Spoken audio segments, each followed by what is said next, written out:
ہمارے جو مذہب میں عیدیں ہیں یہ کسی عقیدے کی بنیاد پر نہیں ہیں کہ ہمارا کوئی عقیدہ ان عیدوں سے وابستہ ہے، بلکہ اللہ کے نبی صلی اللہ علیہ وسلم نے جو بتایا اس کے مطابق زندگی ہے۔ جبکہ اور مذاہب میں جو عید کے دن منائے جاتے ہیں تو ان کا عقیدہ ان کے ساتھ وابستہ ہوتا ہے، کسی عقیدے کی بنیاد پر وہ لوگ عید مناتے ہیں۔ جیسے عیسائی حضرت عیسیٰ علیہ السلام کے بارے میں جو عید مناتے ہیں 25 دسمبر کو جو عید مناتے ہیں جس کو کرسمس ڈے کے نام سے جانا جاتا ہے، یہ ایک عقیدے کی بنیاد پر مناتے ہیں۔ اور وہ عقیدہ کیا ہے؟ وہ عقیدہ یہ ہے کہ اللہ تبارک و تعالیٰ نے علیہ باللہ 25 دسمبر کو حضرت عیسیٰ علیہ السلام کو جنا ہے، تو اس کی خوشی میں وہ 25 دسمبر کو عید مناتے ہیں۔ تاریخی اعتبار سے تو ویسے بھی حضرت عیسیٰ علیہ السلام کی پیدائش 25 دسمبر کو ثابت نہیں ہے، جو بڑا اختلاف ہے، لیکن وہ 25 دسمبر کو عید اس نظریے کی بنیاد پر، اس عقیدے کی بنیاد پر مناتے ہیں کہ اس دن میں اللہ تبارک و تعالیٰ نے حضرت عیسیٰ علیہ السلام کو جنا ہے، یعنی علیہ باللہ حضرت عیسیٰ علیہ السلام اللہ تبارک و تعالیٰ کے بیٹے ہیں۔ اس نظریے کی بنیاد پر وہ 25 دسمبر کو عید مناتے ہیں۔ اللہ تبارک و تعالیٰ قرآن پاک میں ارشاد فرماتے ہیں وَقَالُوا اتَّخَذَ الرَّحْمَنُ وَلَدًا، کہ یہ لوگ یہ کہتے ہیں کہ اللہ تبارک و تعالیٰ نے بیٹا جنا ہے۔ لَقَدْ جِئْتُمْ شَيْئًا إِدًّا، اللہ ارشاد فرماتے ہیں یہ بہت بڑی بات لے کے آئے ہیں۔ یہ جو عیسائی بات کرتے ہیں کرسمس ڈے کے بارے میں، اور یہ حضرت عیسیٰ علیہ السلام کے بارے میں یہ بات بول رہے ہیں کہ اللہ تبارک و تعالیٰ نے بچہ جنا ہے، بیٹا جنا ہے، حضرت عیسیٰ علیہ السلام کو اللہ تبارک و تعالیٰ نے جنا ہے، یہ بہت بڑی بات لے کے آئے ہیں، چھوٹی بات نہیں ہے، اور اتنی بڑی بات ہے۔ اللہ شاہ فرماتے ہیں يَتَفَطَّرْنَ مِنْهُ، اگر ان آسمانوں کو انسانوں جیسا شعور حاصل ہوتا تو اس بات کو سن کر آسمان بھی پھٹ پڑتے۔ اگر ان آسمانوں کو انسانوں جیسا شعور حاصل ہوتا تو اس بات کو سن کر کہ اللہ تبارک و تعالیٰ کے لیے اولاد کو ثابت کر رہے ہیں، یہ آسمان بھی پھٹ پڑتے ان کے اوپر۔ وَتَخِرُّ الْجِبَالُ هَدًّا، اور شاہ فرماتے ہیں کہ پھر اس کے بعد یہ وَتَنشَقُّ الْأَرْضُ وَتَخِرُّ الْجِبَالُ هَدًّا، یہ زمین بھی ان کے یعنی زمین بھی کھل جاتی، پھٹ جاتی ان کے اوپر، اور ان کو جو ہے اپنے اندر نگل لیتی۔ یہ اتنی بڑی بات لے کے آئے ہیں۔ اور پہاڑ وہ ان کے پہاڑ بھی ریزہ ریزہ ہو جاتے، اللہ تبارک و تعالیٰ کے لیے اولاد ثابت کر رہے ہیں، اتنی بڑی بات کر رہے ہیں، یہ چھوٹی بات کر رہے ہیں۔ پہاڑوں کو شعور انسانوں جیسا ہوتا تو پہاڑ بھی ریزہ ریزہ ہو جاتے اس بات کی وجہ سے ان دعوا للرحمن ولدا، کہ اللہ تبارک و تعالیٰ کے لیے اولاد ثابت کر رہے ہیں۔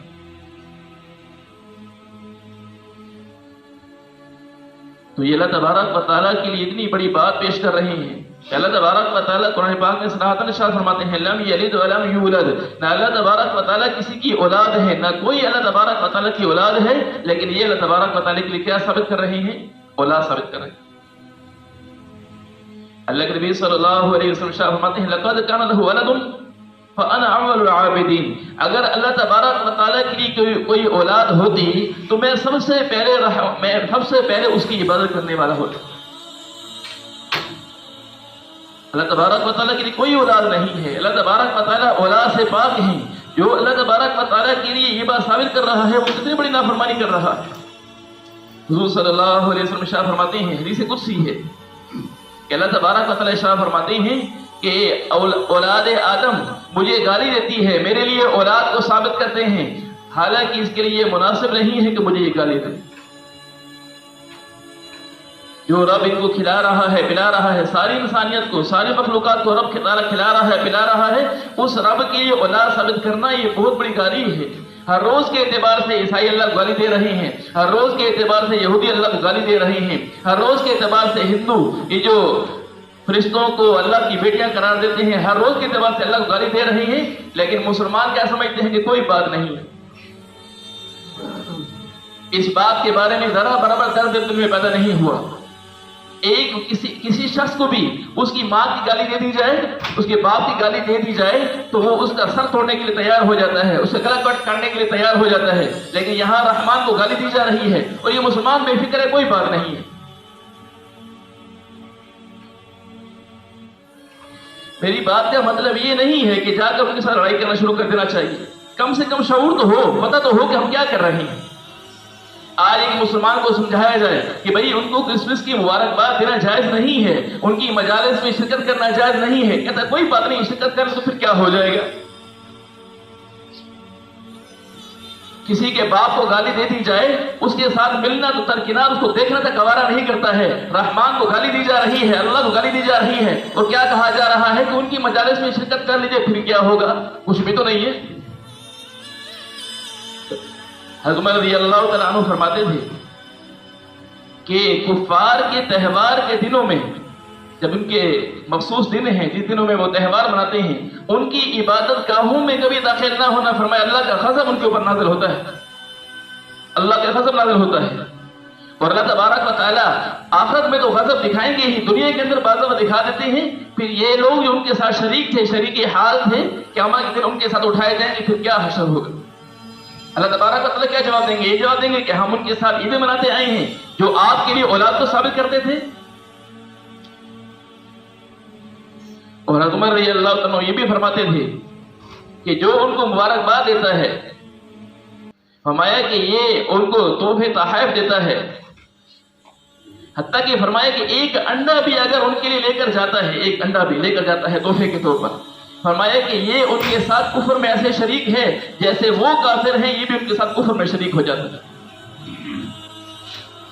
اور یہاں کہا جاتا ہے کہ یہ تحفے تحائف دینے میں کیا حرج پڑتا ہے.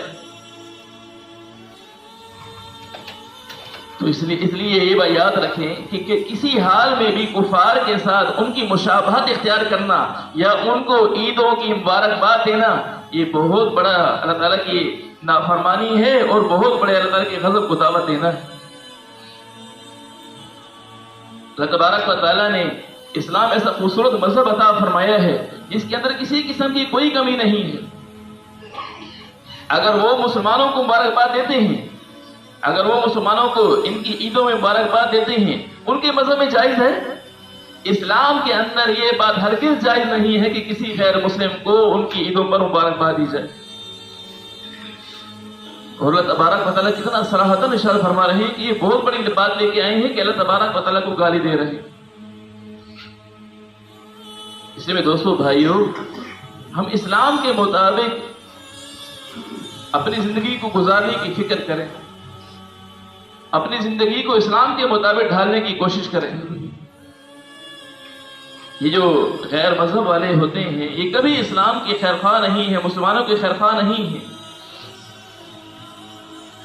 انسان کو کبھی کبھی ہمارے مسلمان بھائیوں کو دھوکہ لگ جاتا ہے. وہ یہ سمجھتے ہیں کہ ہم ان کے ساتھ ان عیدوں میں شریک ہوں گے تو یہ بھی ہمارے ساتھ بھائی کا معاملہ کریں گے. یہ کبھی نہیں ہو سکتا ہے، کیونکہ اللہ تبارک و تعالیٰ نے قرآن پاک میں صراحتاً ارشاد فرما دیا ہے کہ یہ تمہارے کبھی دوست نہیں ہو سکتے. سب سے سچی بات اللہ تبارک و تعالیٰ کی بات ہے، سب سے سچی بات حضور صلی اللہ علیہ وسلم کی بات ہے. ان دونوں نے اللہ تبارک و تعالیٰ نے حضور صلی اللہ علیہ وسلم نے اس طرح ارشاد فرما دیا کہ یہ کبھی تمہارے دوست نہیں ہو سکتے ہیں. اور مسلمان اس دھوکے میں پڑا ہوا ہے، یہ سمجھ رہا ہے کہ ان کے ساتھ بھلائی کا معاملہ اس اعتبار سے کیا جائے کہ ان کو عیدوں کی مبارکباد دی جائے تو ہمارے ساتھ بھی یہ بھلائی کا معاملہ کریں گے. یہ تب خوش ہوں گے قرآن پاک کے مطابق، قرآن پاک جو ارشاد ہوا ہے کہ اس کے مطابق یہ تب خوش ہوں گے جب تک تم ان کے مذہب میں دین میں داخل نہ ہو جاؤ. کافر بنا کر چھوڑیں گے تب یہ راضی ہوں گے، ورنہ کبھی راضی نہیں ہو سکتے مسلمانوں سے.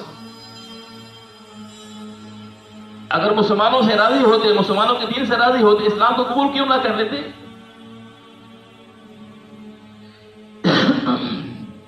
اس میں دوستو بھائیو، جیسے حضور صلی اللہ علیہ وسلم نے حضرات صحابہ کرام رضی اللہ تعالیٰ عنہ اجمعین کو سمجھایا، اور حضرات صحابہ کرام رضی اللہ تعالیٰ عنہ اجمعین میں سے کسی سے یہ بات ثابت نہیں ہے کہ انہوں نے کسی غیر مسلم کو ان کے تہواروں کے معاملات میں ان کو مبارکباد دی ہو.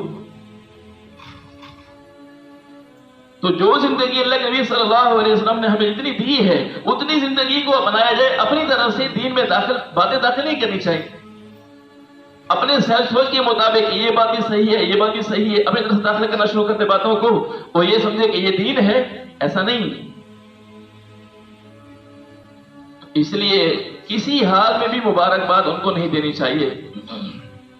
کیونکہ جو آدمی کو کہہ رہا ہے میری کرسمس کہہ رہا ہے، جو آدمی کسی عیسائی کو میری کرسمس کہہ رہا ہے، وہ گویا کہ یوں کہہ رہا ہے کہ تمہیں اللہ تبارک و تعالیٰ کے گھر میں حضرت عیسیٰ علیہ السلام کی پیدائش کی مبارکباد ہو. اب آپ بتائیے کہ یہ بات کہنا جائز ہے؟ کس صورت میں جائز ہو سکتا ہے؟ اس لیے اللہ تبارک و تعالیٰ کی نافرمانی سے خود بھی بچنا ہو. جیسے یہ دن آتے ہیں، ان دنوں میں یہ باتیں شروع ہو جاتی ہیں کہ یہ کہنے میں کیا حرج ہے، کہنے میں کیا حرج ہے. تو کم سے کم اور نہیں، ہم یہ نہیں کہہ رہے کہ ان کی لڑائی جھگڑا کریں، کم سے کم اتنا تو ہو کہ یہ جو گناہ کا عمل ہے، نافرمانی کا عمل ہے، اس سے خود بھی رکنا ہو، اوروں کو روکنا تو ہو. کم سے کم روک تو سکتے ہیں نا. نافرمانی کو جہاں تک روکنا ممکن ہو وہاں تک تو کر سکتے ہیں نا.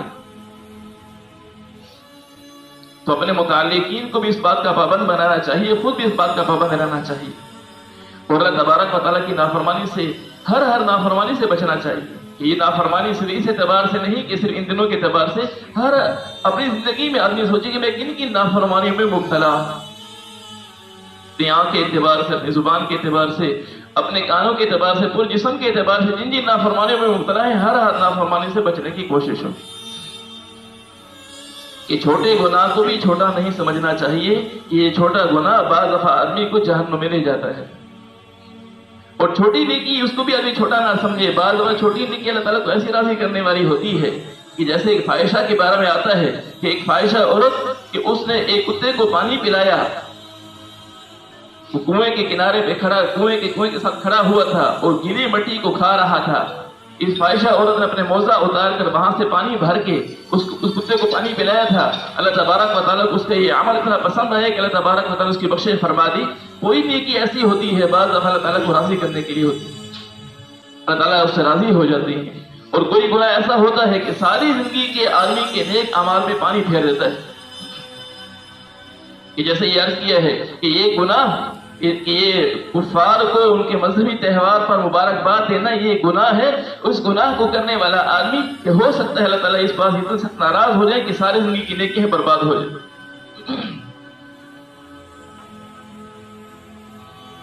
جو آدمی کفار کی زندگی کو پسند کرتا ہے، اس میں ایک چھوٹا مختصر سا واقعہ سناتا ہوں کہ ایک عورت تھی تو عیسائیوں کے گھر میں پیدا ہوئی، لیکن اس کے دل میں اللہ تبارک و تعالیٰ نے اسلام کو ڈالا، وہ مسلمان ہوئی. پورا خاندان اس کا عیسائی مسلمان ہوئی. تو مسلمان ہونے کے بعد وہ اللہ تعالیٰ دعا مانگتی تھی کہ یا اللہ مجھے مسلمانوں کے ملک میں، مسلمانوں کے قبرستان میں دفن کرنا ہے. دعا مانگتی رہتی. جب وہ مری اس کو دفن کر دیا انہوں نے، اپنے عیسائیوں کے جو طور طریقے تھے ان کے مطابق عیسائیوں کے قبرستان میں دفن کر دیا. مسلمانوں میں سے ایک شخص تھا جو اپنی بیوی سے حاجت پوری کرتا تو پھر یوں کہہ دیا کرتا تھا کہ یہ عیسائیوں کے کتنے مزے ہیں کہ یہ اپنی حاجت پوری کرتے ہیں، ان کو غسل کی ضرورت بھی نہیں پڑتی ہے، غسل کی حاجت بھی نہیں ہوتی ہے، یہ غسل نہیں کرتے ہیں، ان کے مذہب میں کتنے مزے ہیں. یہ لفظ بولتا تھا. تو جب وہ مرا لوگوں نے اس کو دفن کر دیا تو کسی وجہ سے اس کی قبر کھودنے کی نوبت آئی. جب قبر کھودی گئی تو اندر سے دیکھا تو ایک انگریز عورت کسی غیر مسلم ممالک میں سے کوئی عورت جو ہے وہاں دفن ہے. شناخت کرتے جب وہاں پہنچتے ہیں، معلومات کرتے ہیں تو معلوم ہوا کہ وہ عورت مسلمان ہوئی تھی. یہ دعا مانگا کرتی تھی کہ یا اللہ مجھے مسلمانوں کے قبرستان میں دفن کرنا. اور جب اس کی قبر وہاں کھودی گئی تو دیکھا تو وہاں پر یہ مسلمان جو یہ کہا کرتا تھا کہ ان کو غسل کی حاجت کی ضرورت نہیں پڑتی ہے، کتنے مزے ہیں ان کے مذہب میں، اس کی لاش وہاں سے نکلتی. تو جو آدمی جس مذہب کو پسند کرتا ہے، بعض اللہ تبارک و تعالیٰ دنیا میں بھی دکھا دیتے ہیں کہ دیکھو اس کے ساتھ یہ معاملہ دنیا میں ہو رہا ہے، اور قیامت کے دن پھر یہ کن لوگوں کے ساتھ اٹھایا جائے گا جن کے مذہب کو یہ پسند کرتا ہے. اس لیے صدقے دل کے ساتھ اسلام کو پسند کرنا بھی ہو اور اسلام کے مطابق بھی گزارنا بھی ہو. غیر مسلموں کی زندگی میں کبھی اللہ تبارک و تعالیٰ نے فلاح کامیابی نہیں رکھی ہے. اللہ تبارک و تعالیٰ ہمیں صحیح سمجھ بھی عطا فرمائے. اور اسلام کے مطابق صحیح سے عمل کی توفیق عطا فرمائے.